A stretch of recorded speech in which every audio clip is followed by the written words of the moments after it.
Does the camera make you freeze up or feel awkward? Maybe you hate how you sound on video. Well, you're not alone. Almost everyone struggles with camera confidence in the beginning.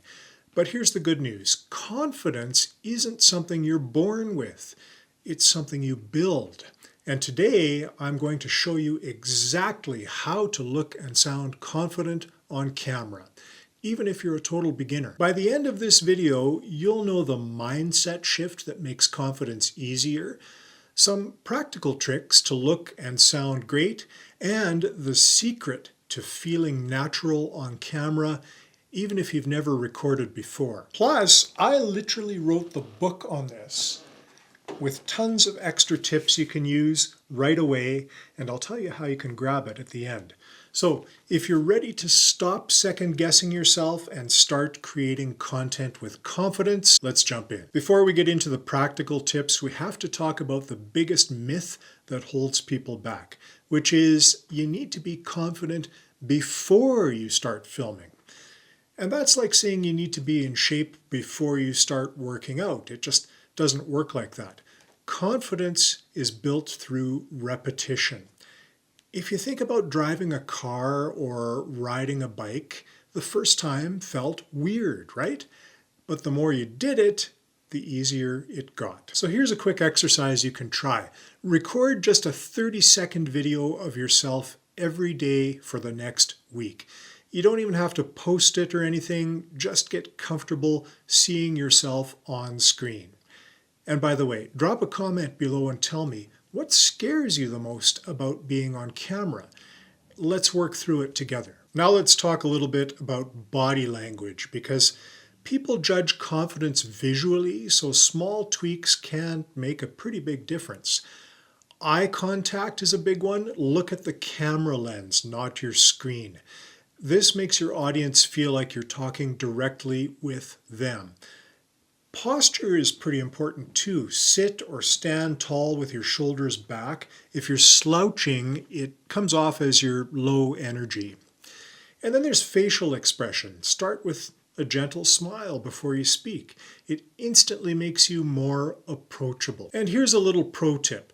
If looking at the lens feels awkward, then try something like putting a tiny sticky note next to it with a smiley face, or a photo of a family member, or if you're like me, a hockey card. It tricks your brain into feeling like you're talking to a person. So every time you start your camera, check your posture, make sure you're standing or sitting with confidence, and if you're not, fix it. Next, you want to be sure you sound confident. Your voice is just as important as your appearance. Here are some things that you shouldn't do. Don't speak too fast. People will struggle to follow. And I know that's tough because the first thing a nervous public speaker tends to do is speed up. It's the brain saying, I'm uncomfortable with this, and reacting in a way to try and get it over with as quickly as possible. Also, don't speak too softly. You'll sound very unsure and it won't be convincing to your audience. And don't use a flat tone. It makes you sound uninteresting. I'd even say boring. Here's what you should do. Slow down. Speak at a comfortable pace. It makes you sound more in control, and that does get easier with practice. Use natural energy. You don't have to be over the top, just engaged and present. And try to keep a level of volume you would use when chatting with somebody sitting across the table from you. Also, emphasize keywords because this helps keep people hooked. When you put the emphasis on the wrong syllables, you miss out on a chance to drive home your most important points. When I was in broadcasting school years ago, a long time ago now, I remember one of my instructors having the class read from a children's book, and he said, read this as though you're reading to a group of adults. And as we went around and started reading these sentences out loud, it did come across sort of monotone. And then he said to us, okay, read these things again, but read as though you're reading to a group of children. And suddenly we became very dynamic. It was a very different sort of cadence. And then, of course, the question after that was, why is it different? Because adults respond to that cadence in the very same way that children do. So here's a little exercise for you. Read a sentence in a boring, monotone voice, and then try reading it again with energy, and I guarantee you will notice a big difference. And your audience will notice that difference too. That is the power of delivery. Now here's something you can do to get into the right mindset. Before filming, take a deep breath, smile, and imagine you're talking to a good friend. Now, what do you do with your hands?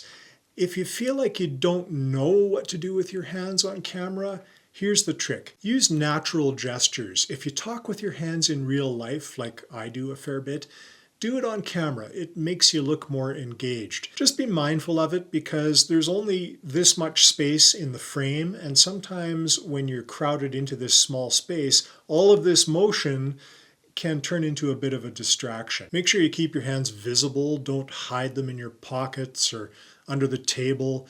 That can make you look nervous. Something you can try is hold on to something if needed. A pen or a cup of coffee. This helps you if you don't know where to place your hands.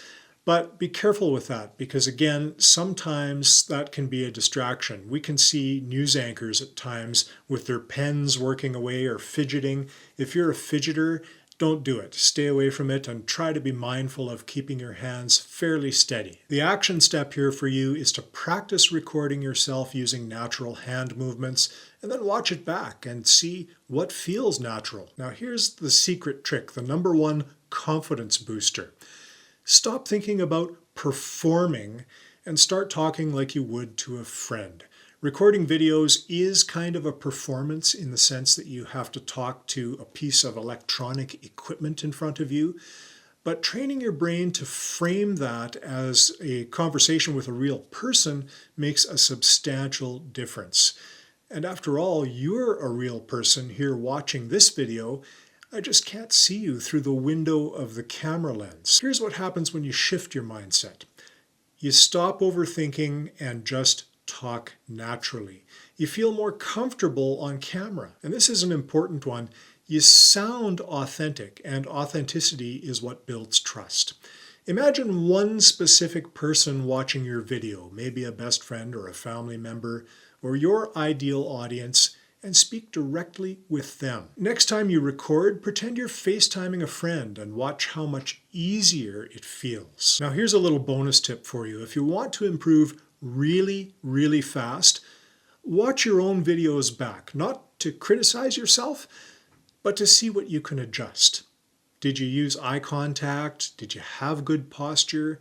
Was your voice clear and engaging? Each video you make is practice, and your first video will not be perfect. It might be quite terrible, actually. But your 10th video will be much better. Set a goal to film at least one video per week, no matter what. That'll get you improving quite quickly. And it all comes down to this. Confidence grows with practice, not perfection. You need to use eye contact and posture and voice tone to look and sound confident. And then that secret trick, talk to the camera like you would talk to a friend. Now, if you're serious about improving your camera confidence, you can get an exclusive, crazy discount on the On-Camera Confidence Handbook with extra tips and exercises. And the link for this will be in the description. You can grab it right now. And tell me in the comments, what scares you the most about being on camera? What's holding you back? I'd love to help if I can. Please like the video if it helped you, subscribe for more, and I invite you to check out one of these helpful videos next. I'll see you there.